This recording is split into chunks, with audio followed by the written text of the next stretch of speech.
সফল হতে চাইলেই তো আর সফল হওয়া যায় না।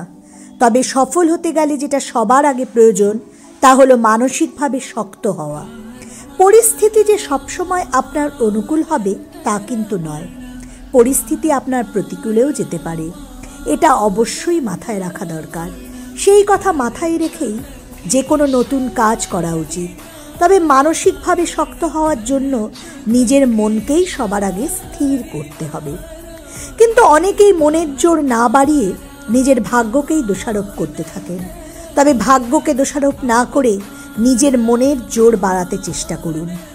কিভাবে মনের জোর বাড়ানো যায় তার কটা পদ্ধতি আমরা দেখে নিই।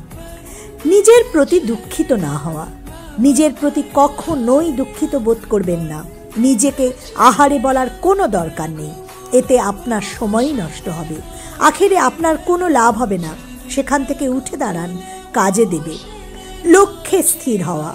আপনার পাশে যদি কেউ না দাঁড়ায় তাহলে ভয় পাবেন না, নিজেই নিজের সব থেকে বড় লাঠি হয়ে দাঁড়ান। যদি কেউ আপনার সঙ্গে চলতে না চায় তাহলে একলাই চলুন। সাফল্য পাওয়ার পর কারোর প্রতি কৃতজ্ঞতা স্বীকার করতে হবে না। পরিবর্তনকে ভয় না পাওয়া। আপনার রোজকার জীবনে যদি কোনো পরিবর্তন ঘটে তাহলে ভয় পাবেন না।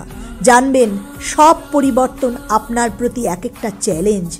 তাই ভয় না পেয়ে পরিবর্তনকে আপন করে নিন। তাদের না পারা কাজ না করা। ধরুন এমন কাজ যা আপনার ঠিক পছন্দ নয়, তাই আপনি ঠিক পারবেন না, এমনকি আপনার মনের কাজের প্রতি অতটা কনফিডেন্ট নেই, তখন সেই কাজ না করাই ভালো। যে কাজ আপনি মন থেকে ভালোবাসেন সেই কাজ করুন। অন্যের কথার গুরুত্ব না দেওয়া। কে কি বলল তাতে আপনার কি? কারোর কথায় গুরুত্ব দেওয়া ছেড়ে দিন। নিজের জীবন কিভাবে কাটাবেন, কি কাজ করে ভালো থাকবেন তা একান্ত আপনার সিদ্ধান্ত। আপনার জীবনের সিদ্ধান্ত নেওয়ার দায়িত্ব অন্য কারোর হাতে কখনোই দেবেন না। ভাগ্যকে দোষারোপ না করা। কি হয়নি তা নিয়ে বেশি ভাবনা চিন্তা করার দরকার নেই। কি হতে পারে সে নিয়ে ভাবনা চিন্তা করুন। তাতে আপনার সময়ও বাঁচবে এবং নিজের মনোবলও বাড়বে। একই ভুল বারবার না করা। একই ভুল বারবার করার কোনো মানেই হয় না। বারবার একই ভুল করতে থাকলে আস্তে আস্তে নিজের মনোবল ভেঙে যাবে। তাই একই ভুল বারবার না করে ধীরে সুস্থে কাজ করুন। অন্যের খুশিতে খুশি না হওয়া। অন্যের খুশিতে খুশি হওয়ার চেষ্টা করুন। মানুষের সঙ্গে সম্পর্ক ভালো রাখুন।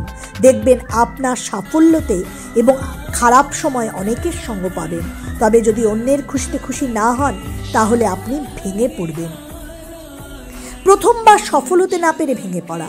যদি প্রথমবার সফল হতে না পারেন তাহলে আবার চেষ্টা করুন।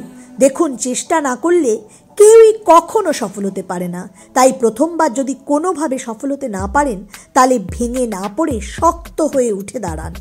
একাকিত্বকে ভয় না পাওয়া। আপনার সঙ্গে যদি কেউ না থাকে একাকিত্বকে ভয় পাবেন না। যদি খারাপ সময় কেউ আপনার পাশে দাঁড়াতে না চায় তাহলে ক্ষতি কি? একাই পরিস্থিতির মোকাবিলা করুন। দেখবেন এতে আপনার মন যেভাবে শক্ত হবে তা কখনোই ভাঙা যাবে না। ধীর স্থিরভাবে কাজ করা। যখন পরিস্থিতি আপনার অনুকূল না হবে তখন ধীর স্থিরভাবে কাজ করুন। তাড়াহুড়ো করে কাজ করলে কিছুই হবে না, অনেক ভুল হয়ে যাবে। তাই পরিস্থিতি আপনার প্রতিকূল হলে মাথা ঠান্ডা রেখে কাজ করুন। কাজের পর নিজেকে জাহির না করা। আপনি আপনার লক্ষ্যে স্থির থাকুন যাতে কেউ আপনাকে লক্ষ্যভ্রষ্ট করতে না পারে। সফল হওয়ার পর নিজেকে জাহির করবেন না, কারণ নিজের ঢাক নিজে না পেটানোই ভালো। এতটা আপনার নিজের পক্ষেও খুব একটা ভালো হবে না।